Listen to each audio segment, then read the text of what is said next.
what the channel is focused on, but for you, it's swappable to essentially anything that you would like.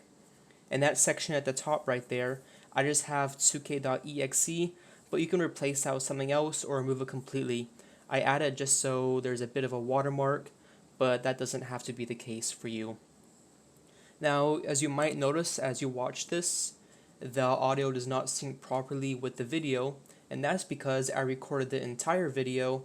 As you can see, I'm already ahead of myself. I'm creating the canvas there.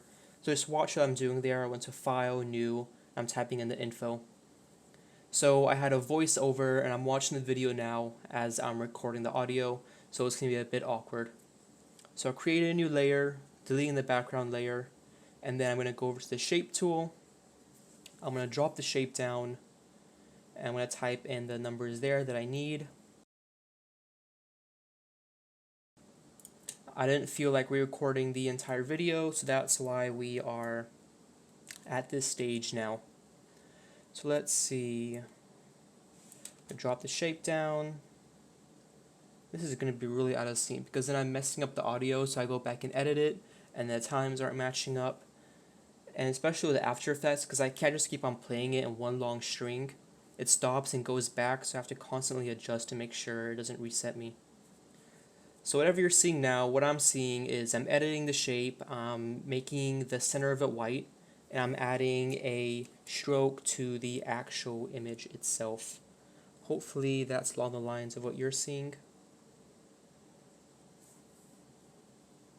Okay, stroke is added. I'm going to modify that to, I believe, 4 pixels. There we go, coming in with 4 pixels. Once again, I apologize. I'm too lazy to re-record this entire thing with the audio properly synced. I'm not sure how OBS got unsynced from my microphone, but fun times. Alright, there I'm changing the color of, so I added a new layer. I'm going to rectangle tool. I'm going to drop that rectangle tool down, and then we're going to give that a color I indicated earlier. And then for the stroke on that, we're going to use the same stroke that we used for the actual image. I'm sorry, for the base layer. There we go. I'm sampling that using the eyedropper tool. You can either hold I on your keyboard or you can navigate to it on the sidebar. And then I'm going to name that to keep myself organized. Creating a new layer, dragging it above. I believe this would be for the character model. I'm going to drag in our character model.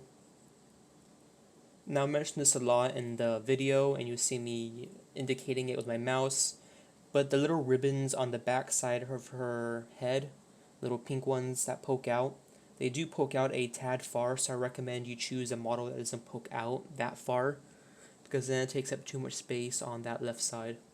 I used Control T to adjust that. That's the free transform tool.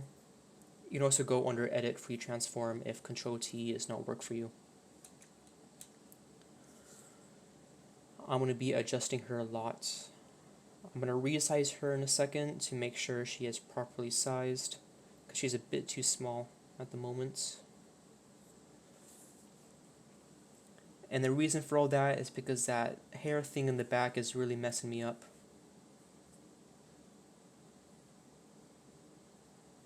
Oh, that was an error. I would have cut that out normally in editing, but it's hard to edit a video when there's no audio to really go with it. My bad.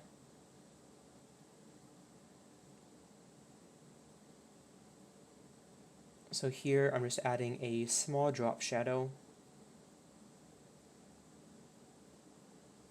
Nothing significant. I can't read those numbers off the screen for you because I can't really show it to you with After Effects as this really small display. I can definitely make it larger if I wanted to, but I like seeing more of the editing for the bottom section, which means I can't see small numbers for the top. There we go, I'm adjusting her once again. And then rasterize the layer so that I can come in and chop it.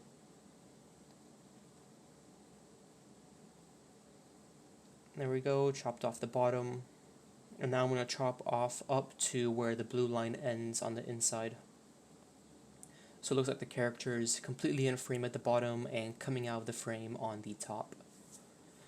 And I'm going to name that character model so we keep ourselves organized once again. I think I'm going to create a new layer now. Yep. Create the text layer. And then put that in its own folder. And then we're going to add in text using the text tool. We're going to sample the same color we used for that top divider.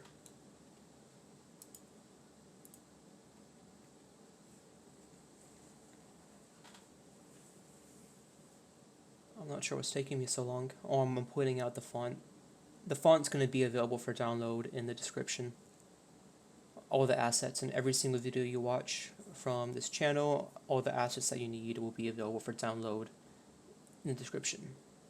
So I adjusted that to, I believe, 100 something. You see better than me whatever I adjusted that number to. I don't have these values memorized. It's like studying for a test. Everything goes in one ear, and then after test day, or even an hour after the exam, it all comes out the other ear and you forget everything. So I'm adjusting this, 3 pixel height, and I use the shape tool to drop that. So I'm going to use Control T in a minute to further adjust it.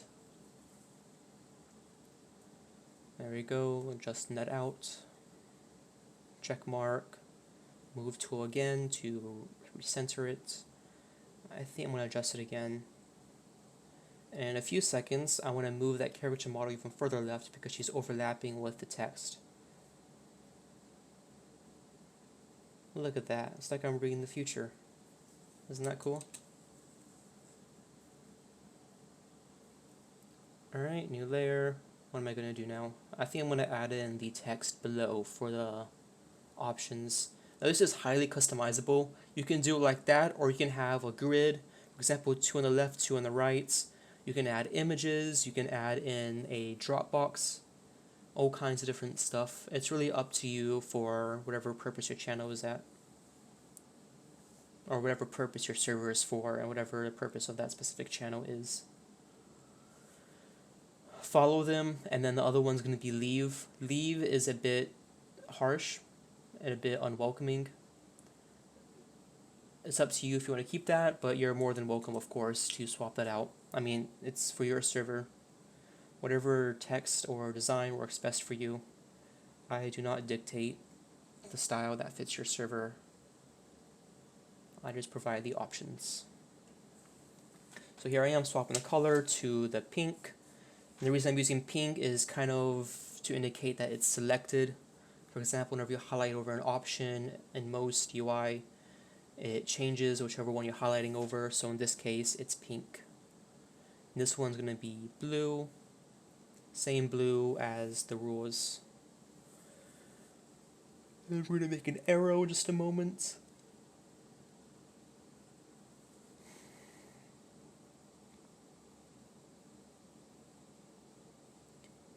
And there we go. I'll adjust that a bit to fill up the space more so there's not so much empty space.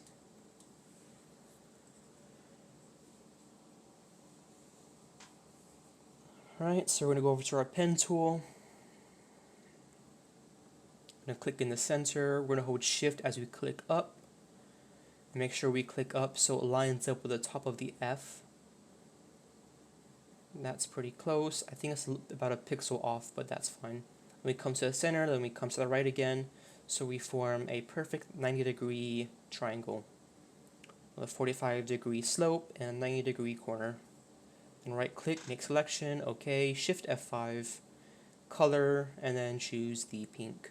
Click OK, and click OK.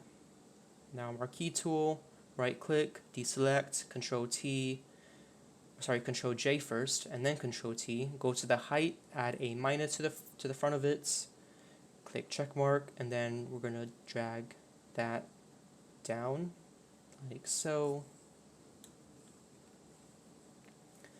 And then we are going to merge that down We're going to add a rectangular shape to the end of it. Make sure it is the same pink and it is 4 pixels high.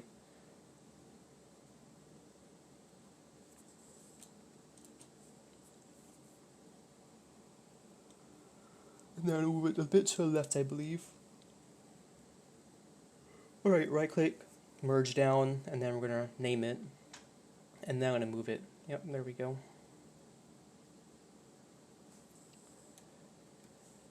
And then that center area is completely done, which is why I'm moving my mouse in a circle around it. I believe now we're going to add the 2k.exe. Yep, see, there I am again talking about that ribbon sticking out too far. I'm going to do that a few more times in this video. I'm going to zoom in on that spot and point out how infuriating it is. Alright, you can stop pointing it out. I think we get the point. Look at that. This is the 3rd time I zoomed in. I don't think I was that bad. I'm still talking about it.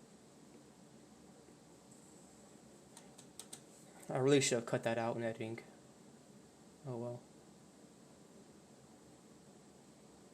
Alright, now we're going to add the 2k.exe.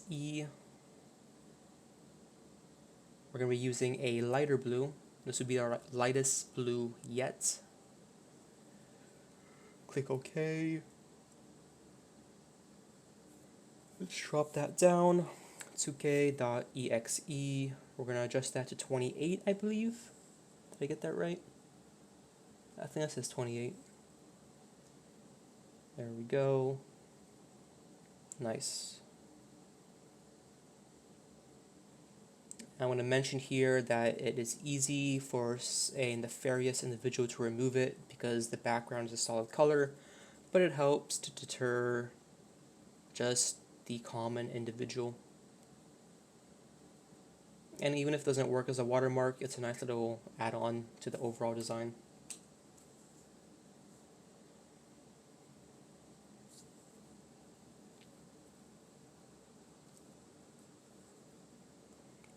Alright, and now I am going to start on the little corner minimizers, closers, biggerizers, thingy-majiggers. I can't think of the name for them right now. So we're going to be making some adjustments to that. What am I doing? Okay, so I'm going to change the color. We're using that color. Make that a 1 pixel stroke. And then I believe the interior gets swapped as well. Yep, we are using a blue.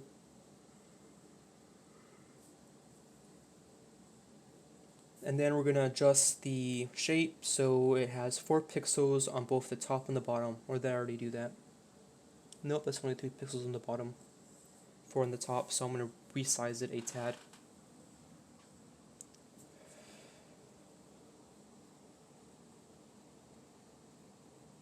There we go.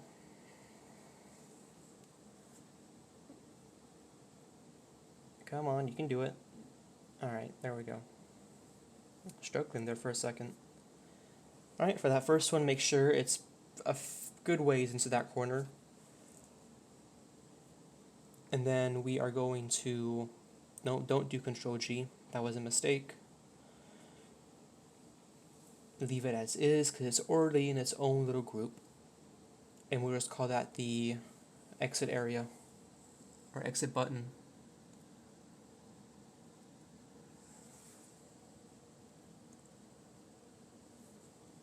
Alright, we're going to use that same exact color we used for the stroke of that shape.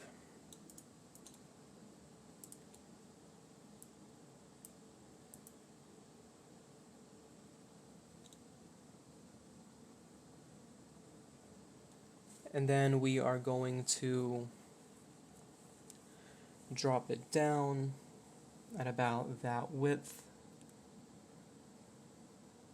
Adjust it by doing a Control T and then holding Shift as we move it to make sure we're moving at 15-degree angles. Right click and merge down.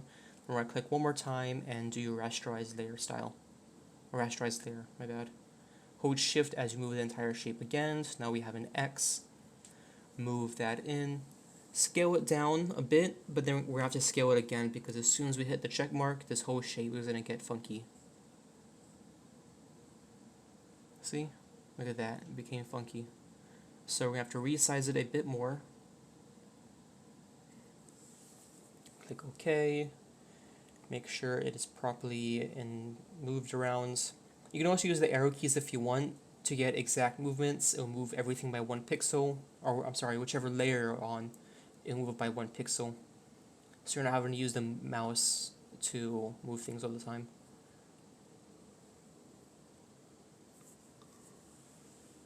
Right there, I'm just grouping things. I did Control J there, and I'm adding another shape in. And there I am, I'm moving it off to the left.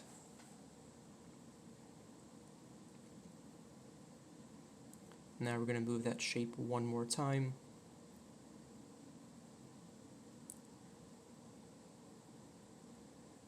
And we're going to call this one the minimize button. So now we have all of our button slots picked out. We're going to go ahead and make the actual minimize button. So we want 1 pixel spacing on each side, and I believe 4 pixels in height. Go ahead and drop that down, and once again, same exact color we used for the border of the button. And we'll do one more for this little one, which will be the, what did I call that? Alright, now we're going to our rectangular tool, we're dropping it down. We want 2 pixel spacing on each side. We're going to use the stroke we're going to use for this shape is going to be the same stroke we used for the outside, but then the inside is going to have a slightly different color. Yep, see 2 pixels on each side. Now do Control J, I'll have to rename it top, and then move that Control J shape below and name it bottom, and then move that up and to the right until we have 2 pixel spacing there. And I believe that was, oh no wait, there's one more step. I almost caught myself there. We're going to add a drop shadow to the base area. So right click, blending options, we're going to go into drop shadow, blend mode normal, opacity max, and we're going to use a very dark blue.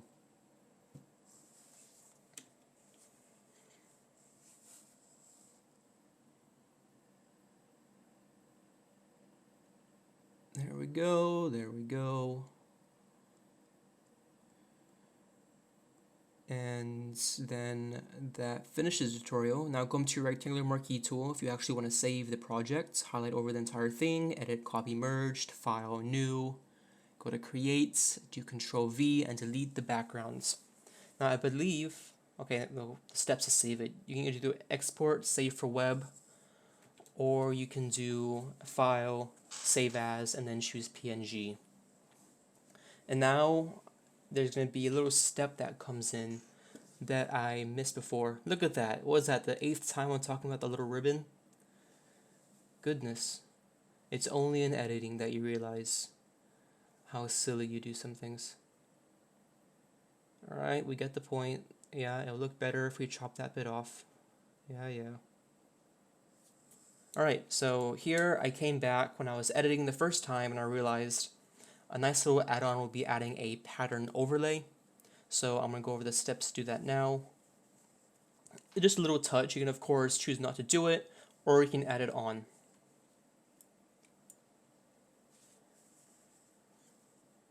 And then of course I want to include the download link for that pattern in the description. Thanks so much for watching this video, and I apologize for all these weird little bits where I forgot to record audio and I'm dubbing over it. I hope you still learn from this tutorial and it still helps you out, even with me definitely missing a lot of steps, because I'm trying to watch the video and figure out what's going on as I'm watching it, not while I'm doing it. Another video is going to be popping up on screen shortly, and I really appreciate once again for your support with the channel and supporting this video even with those little quirks.